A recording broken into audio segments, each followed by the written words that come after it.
Merci de choisir la fréquence de la paix, mesdames, messieurs, dans ce nouveau magazine, ce tout nouveau numéro sur votre chaîne Sport 10, une émission sportive qui va devoir vous retracer en moins de 10 minutes d'une information ou d'une actualité sportive ou du sport en général. Mais pour ce tout premier numéro sur nos antennes présenté par Général Maleka, pour vous qui nous écoutez à la radio, nous parlons de la Coupe du Monde Qatar 2022 qui débute dans moins de 5 jours maintenant.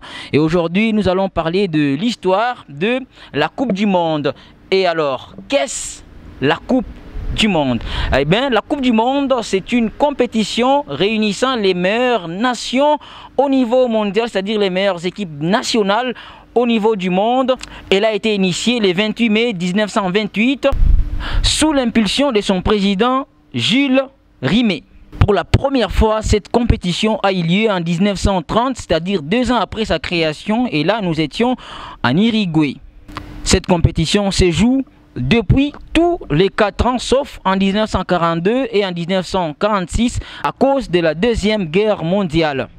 C'est depuis la deuxième édition en 1934 que la compétition compte les phases qualificatives qui sont organisées par zone, c'est-à-dire par continent. Le continent africain avec la CAF organise ses éliminatoires. Le continent européen avec l'UEFA, la CONCACAF, l'Amérique latine, mais également l'Océanie sont là, les confédérations, soit les fédérations qui sont en train comme ça d'organiser les différentes phases éliminatoires pour avoir les meilleures nations qui participent à la Coupe du Monde.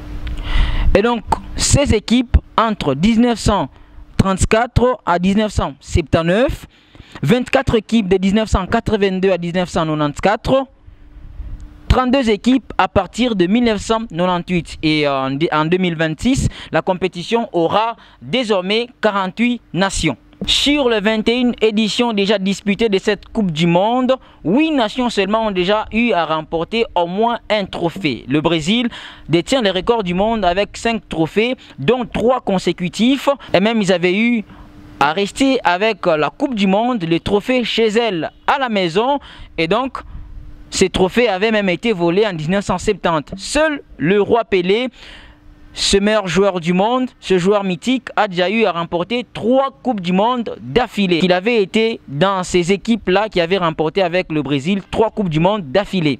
L'Italie et l'Allemagne sont les nations qui ont chacune 4 Coupes du Monde, soit 4 trophées.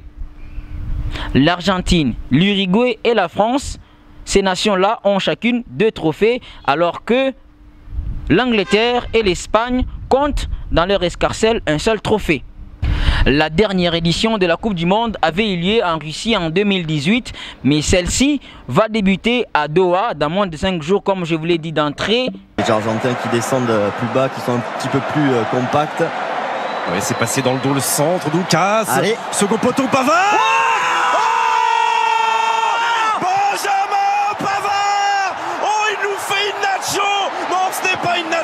C'est une Pavard et ça permet aux Bleus, sur cette frappe somptueuse, de recoller de partout. Quel match, quel match! 2-2. Ah, quelle frappe extraordinaire de Pavard. Incroyable le positionnement du pied, l'équilibre, la frappe, la trajectoire magnifique dans un moment tellement dur, tellement difficile pour les Bleus. Et il se calme, il est en train de se replacer tranquillement à son poste, Benjamin Pavard, comme si rien ne s'était passé. Et pourtant, il s'est passé ça, Vicente. Regardez-moi ça, là, il y a le centre de l'arrière-gauche quand même. Hein. Oh, les deux. D'Hernandez et puis derrière, magnifique cette reprise. Regardez l'équilibre, magnifique, le petit léger extérieur. Bon, il est presque encore plus beau que celui de Nacho.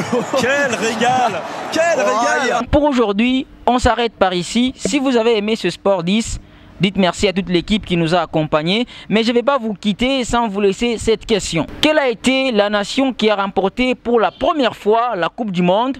Pour vous qui nous regardez à la télé, le numéro est affiché au bas de vos écrans. Mais pour vous qui nous écoutez à la radio, c'est le 097 17 29 800. Vous pouvez répondre à cette question à ce numéro-là. Maradona. Oui. Maradona. Oui. Valdano. Maradona, il était là, non, du point. De la main. Non, de la main. De la main, je te dis. Ah là là, il a mis de la main. Il l'a mis de la main. Oh! il n'a pas vu Monsieur Bennacer. On va le revoir. Mais c'est évident. C'est clair comme de l'eau de roche. On va le revoir du reste. Oh, Monsieur Bennacer. À la 6e minute de la deuxième mi-temps, Maradona. Gauche, et Maradona. Oh, ben on l'a vu immédiatement, du reste, c'est évident. Il n'y a que Monsieur Bennacer pour ne pas l'avoir vu. Ah oui, il peut tendre son bras gauche. Ah oui, un superbe coup de poing. Giusti, Maradona. Ah, ça s'est pas mal fait encore une fois. Maradona qui échappe à l'empreinte. Maradona toujours. Ah, s'il marque là, c'est beau. C'est génial. C'est génial. Celui-là, il est bon. Celui-là, il est beau, il est bon et il est valable. Il a passé tout le monde en revue. Ah, là, c'est du génie. Oh, premier contrôle. Bien sûr, on ne voit que la fin. Mais c'est encore pas mal. Extraordinaire but de Diego Armando Maradona.